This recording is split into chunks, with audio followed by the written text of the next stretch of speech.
You're listening to the Shift Work Podcast, episode 29. With an economic downturn on the horizon, today's guest talks about how you can thrive in challenging environments, gets raw with his own emotional struggles, and shares how you can build impeccable teams, generate more revenue in your business, win fast, and win often. So stay tuned. Hi, I'm Luke Lehman, and you're listening to the only podcast for high-growth entrepreneurs rooted in business strategy and tactics as we discover the habits of high-performance leaders and dive deep into brain science. With over 2 decades leading high-performance teams, from fighter pilot to CEO, I'm excited to join you in your entrepreneurial journey. Shift the mindset needed to build your empire, keep more money in your pocket, and enjoy every day of the journey. Welcome to Shift Work. Hey, my friends, welcome back to the Shift Work Podcast. My guest today is Mike Claudio, founder of WinRate Consulting and host of the Big Stud podcast. He works with companies ranging from 1 million in revenue to 100 million to help them grow their businesses by building systems that are trackable and predictable, finding overlooked opportunities, and customizing his processes to be more effective and consistent for each client.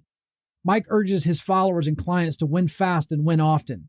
He preaches about the power of becoming disciplined and consistent in order to make success your duty, responsibility, obligation, and to rise above outdated, unworkable middle-class myths and limitations in order to achieve true freedom for themselves and their families.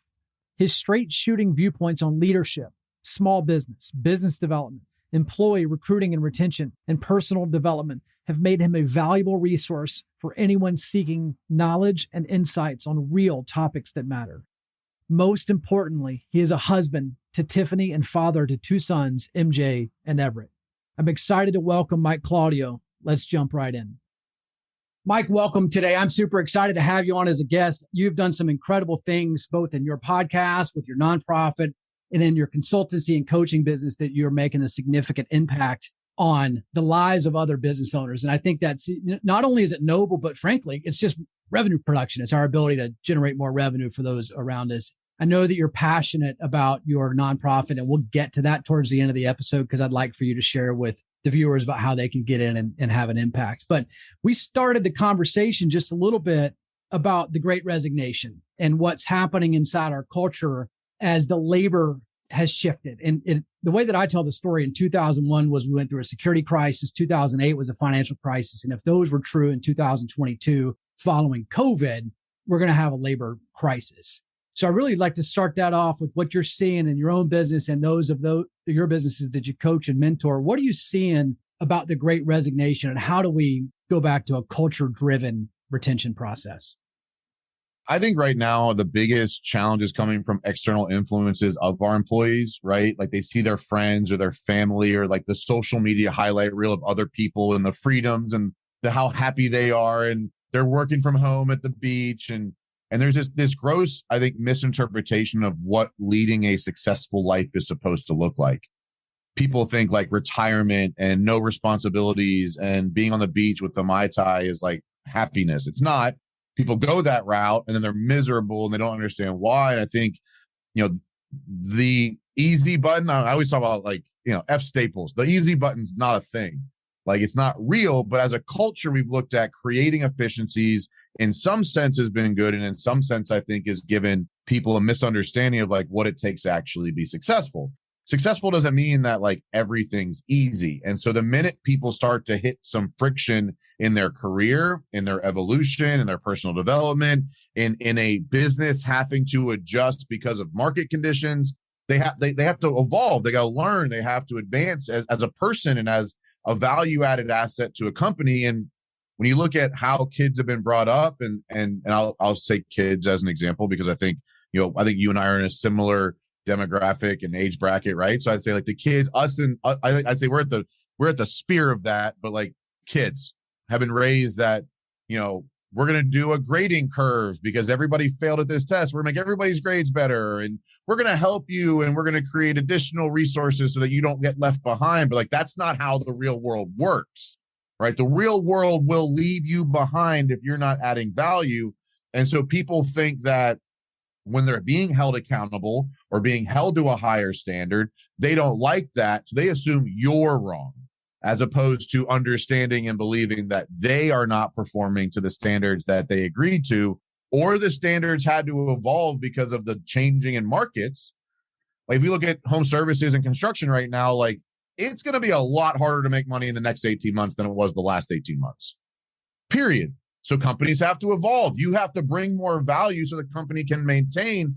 And if you're not willing to do that, and the minute some pressure happens, you think that the machine should be adjusted to you, you're not going to like that if that's what you're expecting. And so your inability to evolve and self-adjust and self-analyze and be objective and self-aware is, I think, a major issue right now in all work. Like, I'm not going to just call it labor. I think in all workforces, whether that's administrative, even C-level people struggle with self-accountability and self-awareness. So when they get hard feedback, instead of saying, well, the truth is somewhere in the middle, where might I be wrong?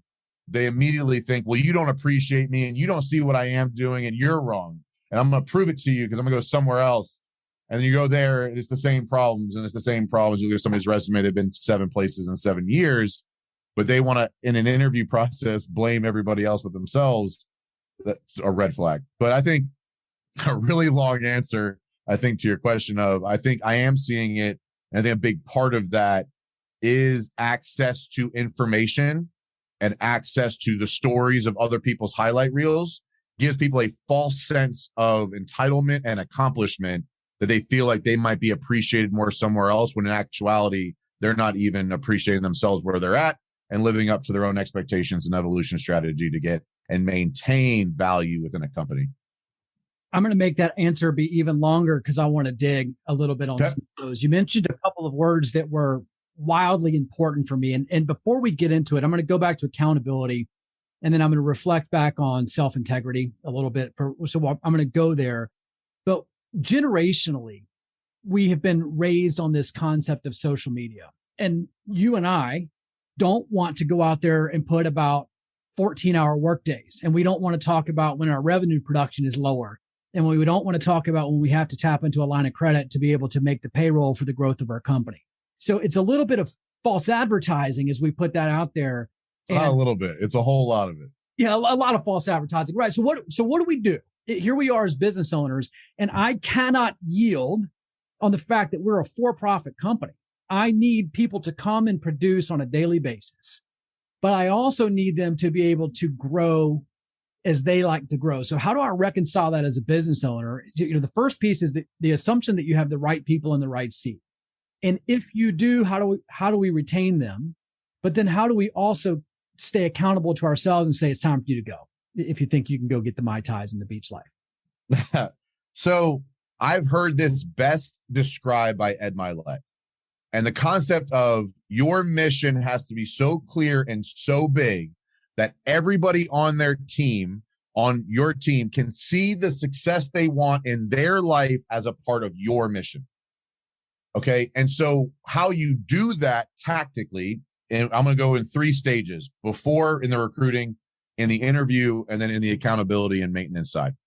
So in the recruiting side, don't use recruiters and fucking online platforms. That's not where the best people are. The best people know they're the best people. And in the environment right now, the best people are being wildly overpaid in most organizations right now to be kept. So they're not looking. And if you look at it from the standpoint of just personality type, the best employees are very loyal people. Even if things aren't good, like we all have that, like that office manager who's been there forever and is just always going to be there because she's loyal or he's loyal. And like, it doesn't matter how much shit's hitting the fan. I am here and I am loyal and I'm going to do that because that's what represents success for them. That's a great employee, right? But if you look at how recruiting should be done now, in my opinion, like social media is where everybody is. I saw a report, I think it was in the year 2020, the average US adult spent 4.5 hours a day on social media. A day, 4.5 hours a day. And so if that's where your target audience is, that's where your story needs to be told on a daily basis, because people don't make decisions based on job descriptions and benefit packages, my opinion. They make decisions based on how likely are you to solve their problem, them being key employees. And so understanding the key problems 9 times out of 10 is not financially driven. Like, if you think giving people raises is enough, it's not. That people will leave for less money for different reasons. But understanding that just as often as good companies get duped by bad employees in interview processes, great employees get duped by bad companies. And so how does that person then now make a decision? If you look at fear of change, it's really fear of failure, and it's really fear of ignorance in how I look at it. Somebody has to know what it's like to work for you based on information that can only be shared over long periods of time. They're not going to trust you based on the benefit package and the opportunity and the potential for growth and the potential for raises, because they've been given that line of shit before that didn't come true. But if every day you're talking about how you're leading your company, what's going well, what's going poorly, how you're investing in your employees, how you're helping your employees' dreams come true outside of work, how you're understanding how your employees or what drives their interest in receiving a paycheck, because no one fucking loves to work. They want the outcome of the paycheck. Even business owners, like most time, like, I don't even like what we do anymore, but look at the house I bought. Like, it's awesome. Right? Or look at the pool I'm putting in, or look at the vacations I have. Like, it's not about the paycheck. And I said this for the first time probably 18 months ago, and I think it's more true now than then. If you want your employees to show up for more than a paycheck, you have to give them more than a paycheck. I think so many businesses are like, I'm paying you. You deserve, like, I deserve the best from you. No, if you want them to show up for more than 9 to 5 for a paycheck, you have to give them more than a paycheck. And you can only show that to the best employees by talking about it consistently in your content. If you're like, Mike, I don't want to put my shit out there, well, then you're going to fail, and you're going to get beat by somebody like me who's going to put my message out there on a daily basis, and I'm going to attract the best people, and I'm going to crush you because you're not willing to do that. You might be better. You might have better options. You might be a better leader. You might be a better business. You might provide a better service. But if I get to our target audience, and I'm going to say our top employees, before you do on social media, I'm going to beat you every single time. So I want to stay here with you, Mike, because I fully subscribe to what you're talking about. And I'm taking copious notes as we're talking, because I'm going to dig on some of those things. And I know your act because you put your act out there. And one of the things I think as business owners is that they really aren't great marketers. If you were to ask them about the know, like, and trust continuum, do they really understand that? And, they may have been great at sales, or they may have been great at operations. But when you think about top of funnel, we talk about top of funnel in sales all the time. But in this great resignation economy right now, becoming a person of interest that recruits not only customers, but also recruits your top candidates. How does someone who says, I don't have time for that, Mike, I can't go out there, I'm not creative, I don't have good content, I can't do what you do. How do we start knocking down those limiting beliefs and encouraging business owners to actually become the person of interest that helps people to know who they are and what they stand for? All right. So I'm going to go through probably 2 or 3 different things that I've utilized in the past as like tactics that help people get out of their own way. First is, I'm not asking you to create content. I'm asking you to document what you do already. I think people look at content creation as this, I have to prepare, and I need a script, and I need to be sitting still, and I need to be dressed appropriately, and I need the lighting to be right, and the cameras to be right. And that all overwhelms me because I don't understand it. So as a starting point, don't look at it as creating content. Look at it as documenting how you do what you do and why you do it is your differentiating factor. Like, the biggest thing you can do to differentiate yourself from other companies is talk about how you do it, why you do it that way, and what happens when it doesn't go right and how you adjust. Because everybody can talk about what happens when it goes well. I think not a lot of people talk about what happens when it goes poorly. Because people are not afraid of it going perfectly. They're afraid of it going wrong and what's going to happen then. I'd much rather you show me how you solve problems that you create than tell me like what happens if the process goes perfectly. Because there is not, I'm a little off topic, but there's not a HGTV show that's like DIY gone right? They're all about if you look at how consumers are educated, it's all about what goes wrong. So don't hide from it, face it head on in that documentation of your day. So talk about, fuck, we had another sub not show up today. Man, it's becoming very difficult to keep these subs This is what we look for in our subs, which is why it's hard to keep them, because we hold our subs to a very high standard. When they don't deliver, we're not going to just keep them because we need to keep the schedule right. We have a quality we want to maintain. That's a way better video than you doing a before and after picture of a kitchen. It doesn't land. It's much better. So in that case, don't create, document. And the second part of that is, depending on the size company you are, more often than not, the business owner does not need to be the face of the business in the content. I will tell you right now, if you have hired anybody under the age of 35, there's probably somebody on your team that could be that attractive character for your brand. Has been around for a couple of years, operates by the core values, does a good job evolving, does a good job staying positive, does a good job leading others. Like, there's probably somebody on your team right now that would love the opportunity to be your on-camera, personality. So look at it that way too. It doesn't need to be you as the owner, because realistically, if you're trying to exit your company at any point, even if it's just to exit, to not be in it and be on it, like maybe not sell it, but like exit the day to day, you got to take your face off of it at some point. So is there somebody else on your team that can be that attractive character that can do the storytelling? Because marketing isn't know, like, and trust and the story brand. It's not marketing, it's storytelling. That's how I look at it, right? So if you can find someone who can tell a really good story, that's really good at understanding tonality and inflection and volume control, and the ability to attract or elicit emotion from like very descriptive terminology about delivering the message, that's way more powerful than like, did we market it correctly? No, like, tell the story really well. And that's where like content writers become really valuable, and you can outsource that stuff. And like, you can go to Fiverr or Upwork and find a content writer or a copywriter. If you don't know what copy means, like, that's the words that are on posts, like it's copywriting. I completely misunderstood copywriting for a very long time. But like, copywriter, you can find a copywriter, content writer, you can find someone who can tell that story better than you can and be able to ask you the good questions, and they'll take it back and turn it into a piece of content you can utilize. So outsourcing or delegating would be the second part of that. And the third piece, which is what worked best for me. So like you say, you know me really well because I've been really good about being like, Mike, it's easy for you. No, it's not. And I can show you my first YouTube video to prove to you it wasn't. It was terrible. And that first YouTube video was July 2018.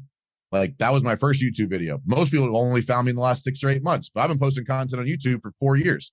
But the third, this is a piece of advice I gave myself that got me out of my own way. And it was the statement of, if one person would benefit from what I have to say right now, it's irresponsible of me to not share it. Because everybody looks at the 99% of people who are not going to benefit from it, or their aunt or their uncle or their wife's friends, or whoever's going to give them shit for like, who are you, the new Tony Robbins? No, I'm the first Mike Claudio, and this is how I want to run my business. And so I think if more people just got out of their own way, there's somebody out there right now who needs you to get out of your own way to post the message that you're dealing with right now, to show them it's possible to overcome it so they don't fail. I think if more contractors specifically are willing to put out the real information, as an industry, we would be better trusted, which helps everybody win and make more money. There's some irony, Mike, to what you're saying today, because you and I both posted something that was vulnerable to some degree. You're talking about your weightlifting journey. And for those of you who are not looking at Mike, he can lift the size of a Volkswagen. He is that kind of guy. Mine was more emotional about the way that I'm showing up as a leader, both in my house and to my employees, and about where my own inadequacies exist. But the point of it is simply that I'm a student and I'm committed to learning. And at some point, the student might become the teacher. But can we create buy-in for these people when we go back to this culture? Can we allow folks to be the voice or the video or the personality of our company and use that to create the buy-in for those team members? It's who does it anyway. People say, I don't like the way I look on video. Well, you look the same in meetings and the same in your customers' homes. You look the same in everywhere. Like, when you walk into your company, you look exactly the same way you look right now, right? And so if you look at your office space and you as the owner don't spend 40 hours a week in the communal area, you're also not the one driving the culture of your company. So you're not the one doing it now. There's somebody else in your office right now, good or bad, right? This goes against you too. When you have that disgruntled office manager who's like saying really what you want to your face and going behind your back and talking shit, like, it works both ways. But likely, if you're a $5+ million company, you're not the one driving the culture of your company on a day-to-day basis. It's probably your production manager, your operations manager, your office manager, maybe your general manager, it's your team leader. It's somebody that's not you. So whether you accept it or not, inside your company, you are currently not the evangelist for your brand. From a culture perspective, we're talking about recruiting right now. We're talking about keeping good employees. More than likely, you're not the one that's impacting and influencing whether or not it's a good work environment or not. Maybe you're trying, but you're likely not that personality already. I think what's hard about that, Mike, is that we all think it's our baby. If you are a founder that has now become a CEO, for you to differentiate how you view the company, you're either the CEO or a board member or a shareholder of the company, and that you act and integrate in different capacities of that. And for us to be able to let go as business owners, and that $5 million threshold is kind of, it's arbitrary, but once you get over $5 million gross revenue, you can't drive it anymore. And you take that to infinity and you go, the CEO of Delta Airlines doesn't drive culture. That's driven by 50 years of Delta Airlines. So when we let go of that, and then we say, what is it that I need to project inside this company? What is it that I must hold on to? So when I come back to that, I want to go back to one of the things that you said was very poignant, was as a leader of the company, that the business reflects me. And those are my words. And I'm going to come back to yours here in a second, but you can begin to see in your outside world what's happening inside your business or your team or your growth or your sales is simply a reflection of your own view of the world. It's your map of the territory. And self-integrity is something that comes up all the time. And the story for me, Mike, is that I noticed it was off when I was at Disneyland or Disney World with my kids a few years ago, because I asked my wife for her wristband so that I could zorch back up front and take my kid on the roller coaster. And to me, it was like, well, she's already paid for the fast pass and it's all in integrity. And you go, no, it's not. It's actually not, because there's another 50 people waiting in the fast pass line. And that giant kick in the face to me was, dude, you're out of integrity. And then I noticed that every other place in my life where, well, I'm going to not zipper into this line of cars because I know that I'm going to help the flow of traffic by going up to the front. And you go, well, do you? Because the other 50 people that you just passed also knew what they were doing as well. So I found myself out of integrity. And, I just asked you for your opinion on that. When someone finds themselves out of integrity with either their core values or the growth principles or their sales or revenue, their team, how do you reinstill that? How do you coach someone into being self-integral? I think the first question I asked is like, how accurate and how consistent are you utilizing your core values? Like, are they a part of your culture? Or are they words on a wall?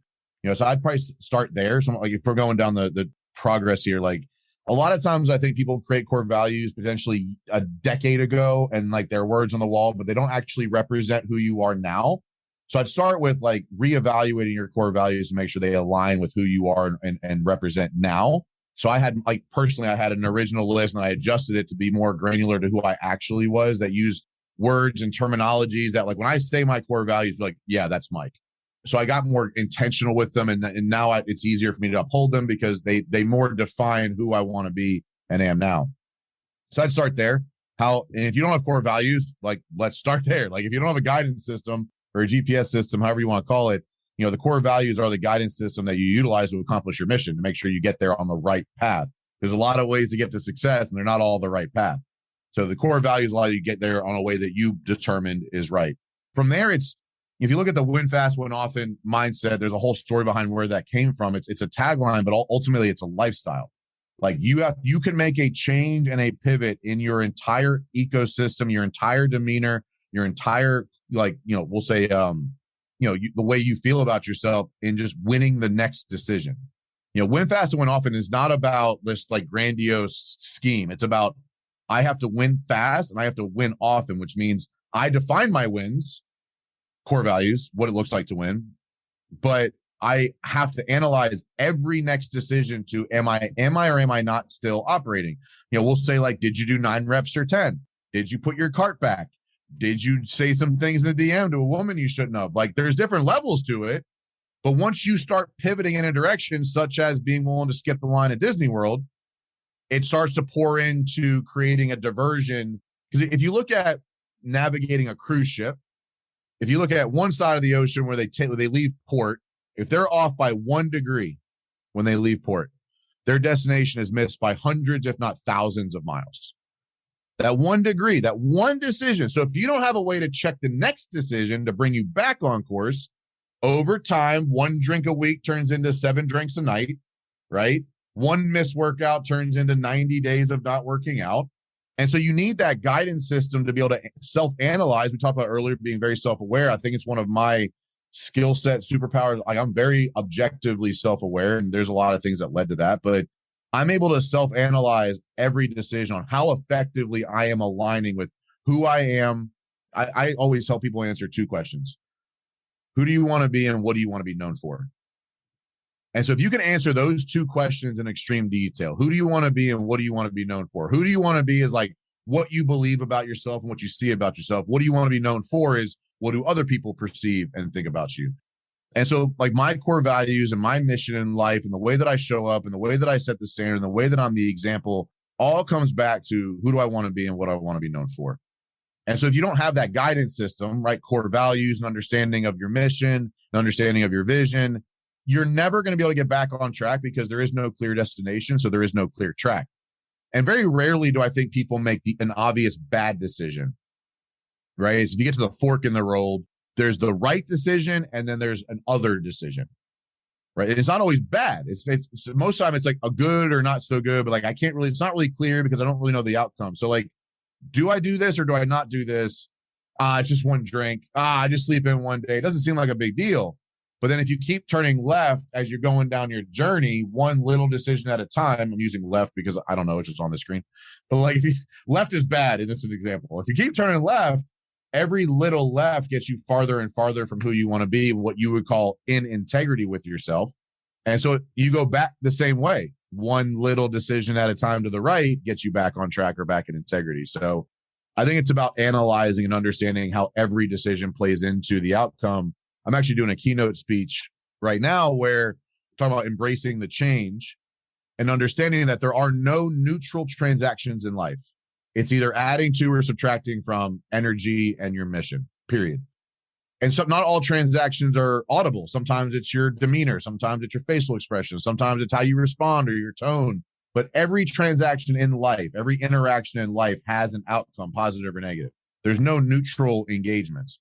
And so I think if people took more intentionality and approached their life with that level of, we'll say, specific intention, they'd probably get more of a positive outcome on a more regular basis based on, are you away from integrity or headed back towards integrity?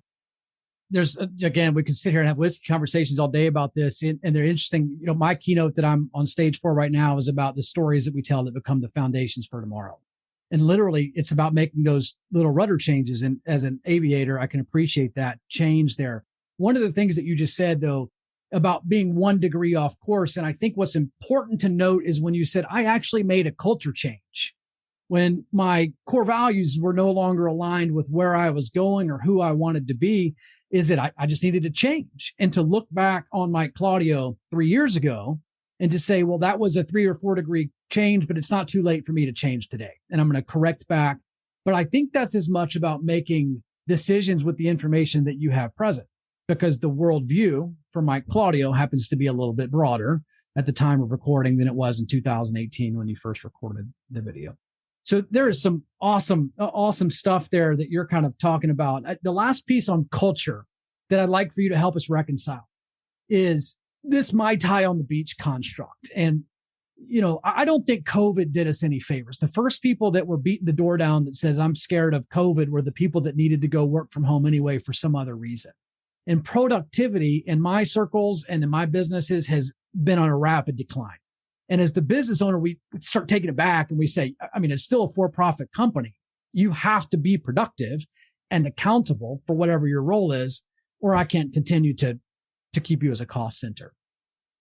So in your thought, or the way that you teach, coach, and mentor, how do you reconcile or how do you balance creating a company that embraces some of those tidal changes that may be coming with this great resignation, but also keeping an unyielding demand for, you know, high productivity and the growth of your company? Because, you know, for you, WinRate Consulting is not a low growth company. So how do you keep that? How do you demand that of your team, but also to be in integrity for you about what's changing in the environment as well? I think A lot of business owners use emotion in their leadership instead of objective measurements. And so we can go, I bet we could probably talk for 3 days about understanding your numbers and how important it is, right? I'm a big proponent of, if we look at the EOS model, we talked a little bit about it earlier, and like look at the accountability chart, and every role has 5 key responsibilities, right? Well, my opinion would be each of those responsibilities, those key 5, those primary 5, need a measurement or metric to judge the success of that activity. And it takes the emotion out of it. It's not, hey, because if you look at your best employees or your top employees or your longstanding employees who typically come up in this conversation because they were around the way it was, and now you're telling them it has to be something different, right? So it's typically somebody who has probably, I see it happen a lot, like, well, they're the reason I'm here. Okay, but they're the reason you're not there.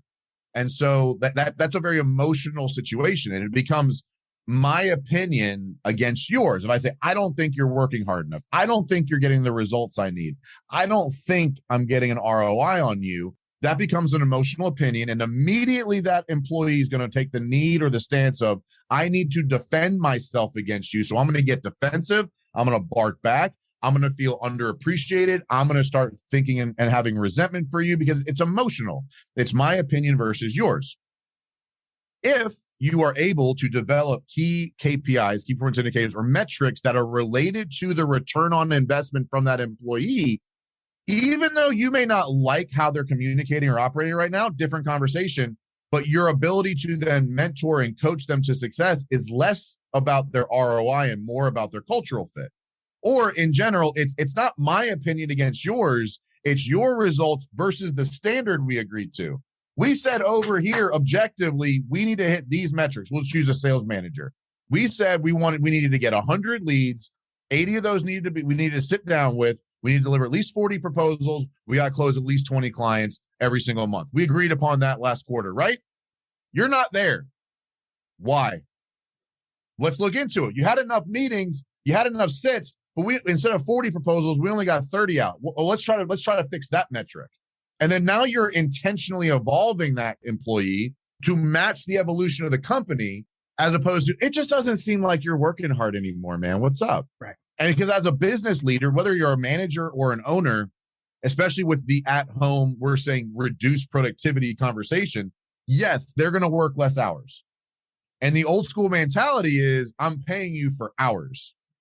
My new, I don't want to call it a new approach because, like, having a meritocracy of sorts is not a new concept. But I think not a lot of companies have made the transition to, I'm going to compensate you on the merit of the work you provide and the value you bring, not the amount of hours you work. And so if you've had that in-office employee who's there 9 to 5, 5 days a week for the last 10 years, and now they're not as available as they used to be, if you don't have an objective measurement of their deliverables, you're going to assume they're not as productive or valuable, as opposed to having an objective opinion, because this holds you accountable as the leader to not have an emotional reaction because you're stressed or money's tight or payrolls might not get met. Because I know for me, based on my personality test, I uncovered the fact that when I'm stressed, I become overcritical. And so instead of looking at something, well, I'm nervous right now, so you're not doing good enough. No, I can then use the objective tool of the data, and then I can really pinpoint where my attention goes based on the metrics, not my outward opinion of where they're at. So I think the perception of productivity is different than the measurement of productivity. And if you're basing it on the perception, I would say more often than not, you're going to be wrong, because this works against you too. Someone who looks like they're working hard and they're always busy, that person knows good work ethic. Maybe. But do they actually produce anything? Or are they just working real hard in circles and creating a whole bunch of extra work so they appear busy and they appear valuable, but they're not actually bringing value? So it works for you and against you, I think, as a leader in business, where it can help you hold people accountable that maybe you don't see that are not getting the results, but also might allow you to give some freedom of time to somebody who's able to get the results in less time because they create efficiencies for themselves. I love that, Mike. I love that. In our company, I'll tell you that we focus on outcomes and results, and you can spin your wheels for 8 hours a day and still accomplish nothing. And if I could figure out a mechanism for hourly employees to not have to account for the hours and to truly be able to pay them for the results, I don't think they'd like it, to be frank, if we were only measuring on results. But as a leader, and this is something that I come back to often in this podcast, is that those things that are happening in your environment are still a reflection of you. And if we can get curious, and I like that you talked about that in your personality test, is go, where am I at cause for this? And for sure you're at cause. You hired the person. For sure you're at cause because you set the KPIs. For sure you're at cause for any number of things. And if you can operate from that capacity, that I'm here to help become the chief roadblock remover for you.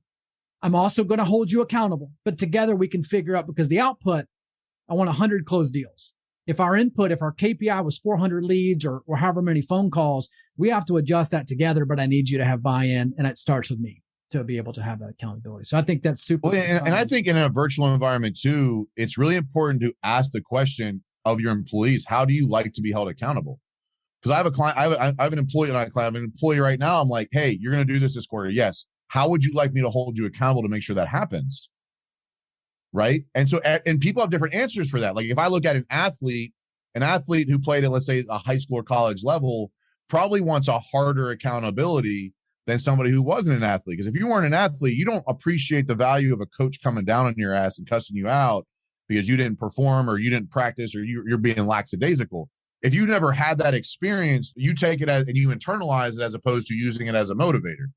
Yeah. And so I think understanding like workplace love languages, I think is important. Understanding what motivates your people. I think understanding their dreams and being able to connect their activities to their dreams is important. But I think at a baseline understanding, if you don't know how each of your key, we'll say reports, because not every employee on your team, but like your key reports, the people that you're accountable to, if you don't understand how they like being held accountable, I'm a victim of this. You will put your foot in your mouth plenty of times by not doing it the right way because you just didn't ask, how do they want to be held accountable? That's all so profound. I'd like to change, Mike, a little bit. We talked a little bit about some tactics today, and I want to, you lead organizations on how to win fast, win often. And I'm going to tee up a conversation about sales. And I know the story's longer, but can you give us the 30 seconds on win fast, win often before we start talking about sales? Sure. So I'll put it out there. It's in my book, #2Strong. It's the first chapter. But in December 2019, I attempted suicide. And so Win Fast, Win Often was around, and where it really, we'll say, cultivated its own being is I had to win the next decision. It was literally a life or death situation. Now, I don't want to blow it out of proportion. I know mental health has its own variety of feedback, but I'll tell you right now, I was in a position, if I was not intentional with my next decision, like I was in a mental space where like I would have died. And so it really initially started from growing and lose. Like, so I used to be 330 pounds. I'm probably like 260 right now, but like I got down to 225. And so like, you don't get to 330 overnight. You don't get back from 330 overnight. And so Win Fast, Win Often is really just about the mindset of winning the next decision. Like you control your wins. People, I think, put too much of their self-worth and winning in other people's hands. And so for me, it's like, I'm going to define what winning looks like for me. Like, I have the same morning routine for the last 3 years, like Monday through Saturday. I'm going to control my controllables. I'm going to define what winning looks like. I'm going to execute on those items because that's how I can start my day knowing I won fast that morning. I had a couple wins to get my momentum going. Because everybody knows the difference between like waking up late and feeling behind all day and waking up early and feeling in control all day. Wild difference. I prefer the latter. So I focus on winning fast and winning often in my morning routine. But where it really became, we'll say, more front and center was in that 2019 experience. Appreciate you sharing that, Mike. There's some, man, you said love languages there as a leader, and I see you as this giant brick house over there. And from my background as a fighter pilot, we didn't talk about love languages. We talked about effectiveness. We talked about efficiency. We talked about kill ratios. It's not a whole lot of emotions. And what I found later in life is it just doesn't serve me. That lack of emotional connectivity with my team or with my customers doesn't serve me. And even if it's just as simple as just checking in to say, how you feeling? What's going on with you? That goes miles, or taking a phone call on a Sunday morning with a key team member because they just need to hear from you. Yeah, I just need to hear from you, Mike. I'm feeling a little out of sorts there. So I think that, win fast, win often. There's some component of gratitude for that, is allowing yourself to win and to be accountable to yourself, to say, yeah, that was a win. Frankly, waking up and doing my push-ups was a win today. Drinking the water was a win today. Reading the book today was a win. So as we transition this discussion into sales today, and in an environment with increasing inflation, in an environment with decreased profitability on the horizon, and you talked about specifically for your client base, it's going to be harder to make money. I'll let you define it. The first question is, how long is it going to last in your professional or unprofessional opinion? You get to guess. But then what can we do today to be increasing? I'm going to say increasing profitability, but I'm going to let you drive the discussion. Is it increasing gross revenue, increasing profitability? What are your tactics for how do we make a more impactful company that's generating a higher revenue stream? All right. So I'm going to tell a story to answer your question. And I'm going to answer your question directly. So if you look at win fast, win often and defining your wins, for as long as I've led companies, I've always been about like defining our process and not ignoring the results, but not judging the success of our company based specifically on the results. And so if we look at where the last 2 years has been almost easy, you're turning away sales, right? You're charging like 3 times what you were and people are still saying yes and willing to wait 10 months for you. And you're like, this doesn't make any sense, but I'm going to do it because I'm overwhelmed and I can't think straight. Well, that's not going to be the case going forward.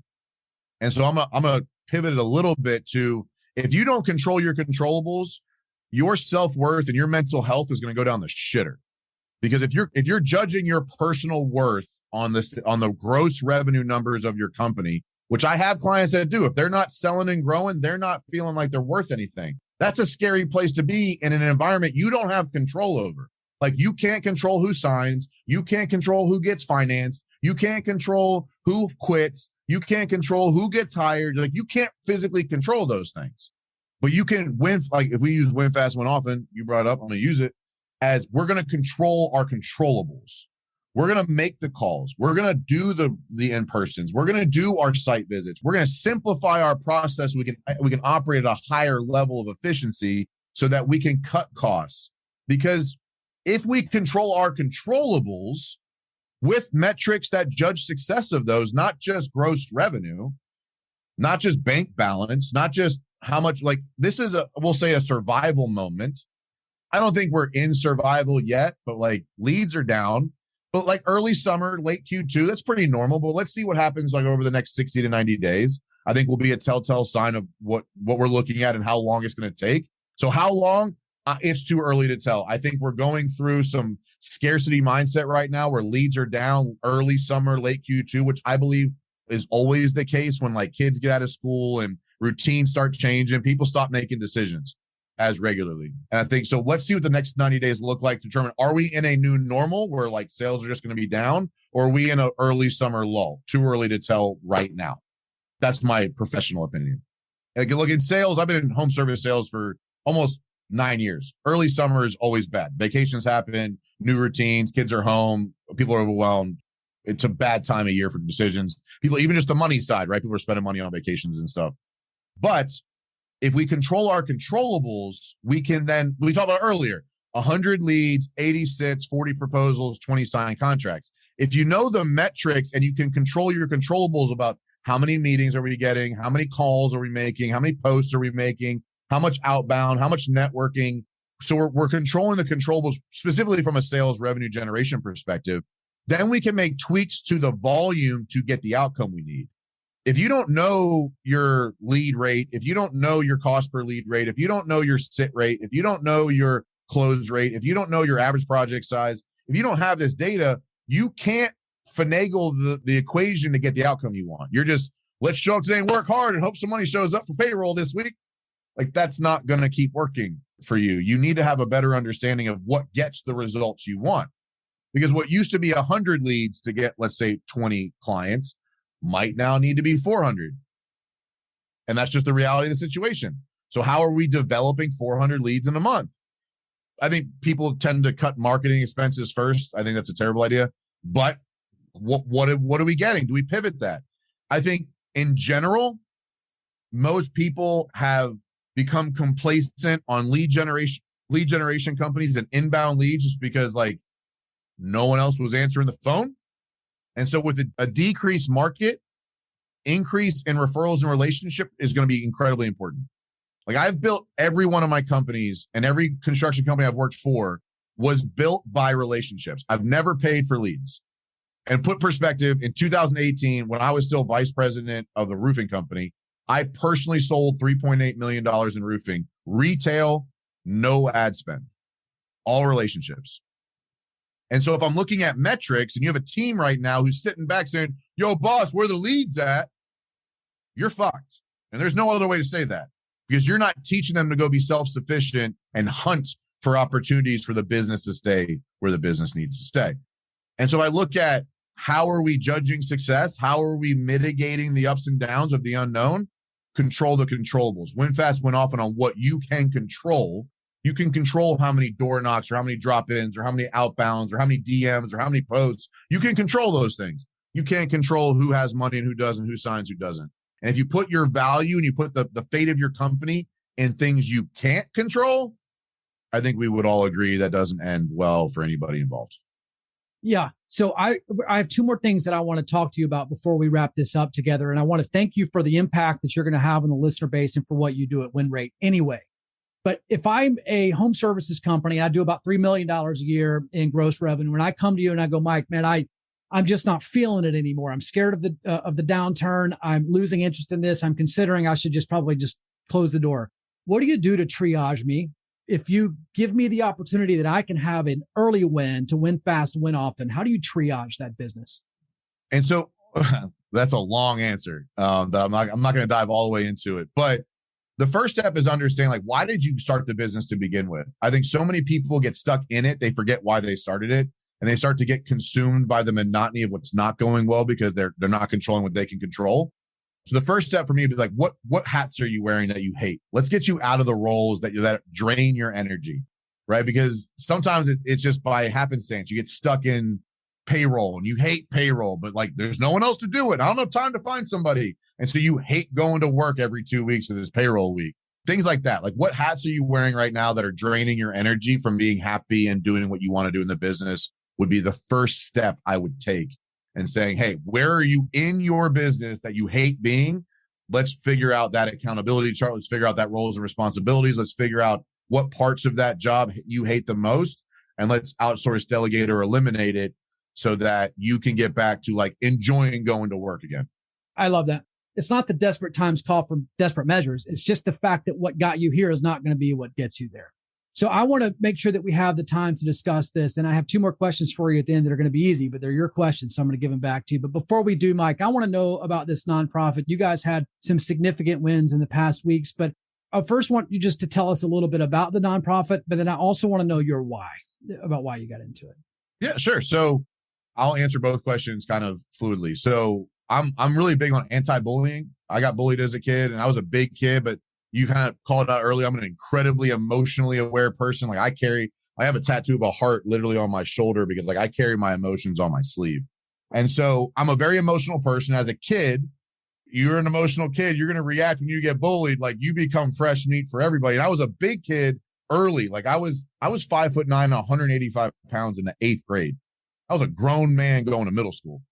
And so I was always afraid of hurting people. So I never got in fights. Like I've never been in a fight in 35 years of my life. I've never been in a fight because I was always so much bigger than everybody. No one wanted to fight me. And I never wanted to hurt anybody. So like, I wasn't worth it. And so the premise of A Champion's Shoes, which is the name of the nonprofit, if you want to look up, it's achampionshoes.org. But the basis where it came from is my wife and I, every year, we do what we call the balancing of our blessings. And early in our marriage, it was volunteer time because we were broke as shit. And then over time, we started like writing checks or getting involved in organizations. And so in 2020, I had at the time a 4 and 2-year-old, and MJ is my 4-year-old. He's 6 now. I want to get him involved, and like writing a check doesn't do that. So I was like, MJ, what do you love right now? And he's like, my shoes. He's got a new pair of shoes. And I was like, cool. What if, to help build confidence in some other kids like you have right now, why doesn't dad take $5,000? We'll go buy 100 pair of shoes and we'll donate them to kids who need them. He's like, yeah, that'd be awesome. We get them the red ones. We were on a family walk one night. It was like a really poetic moment of sorts.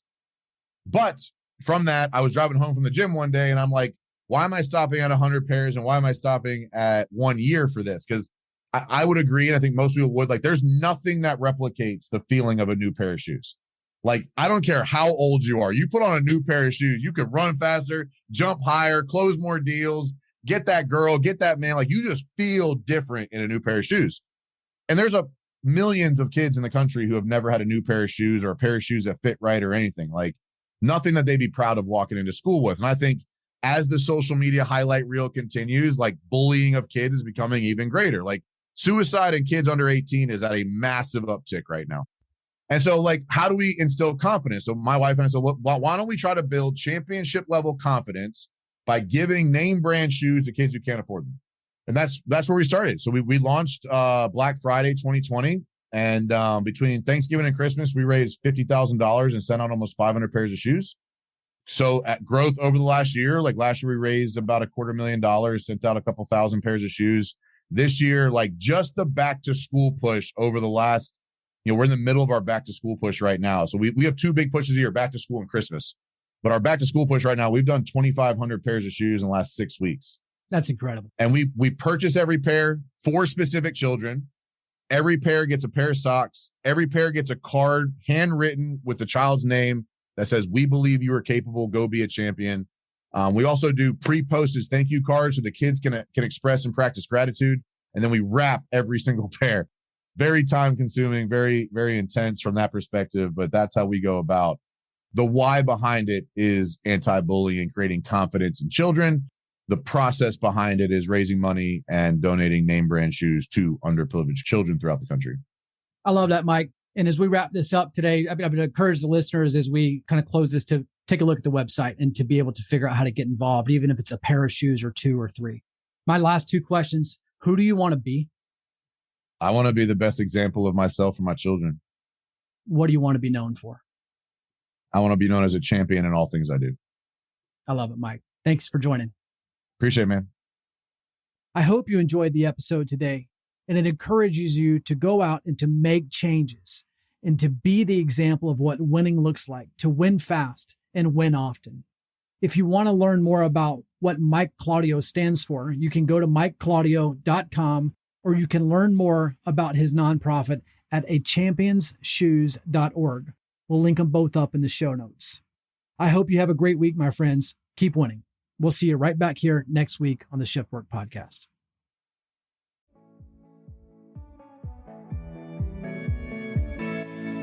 Thanks for listening. If you found value in today's episode, please take the time to leave a review so that we can build our community of high-growth entrepreneurs.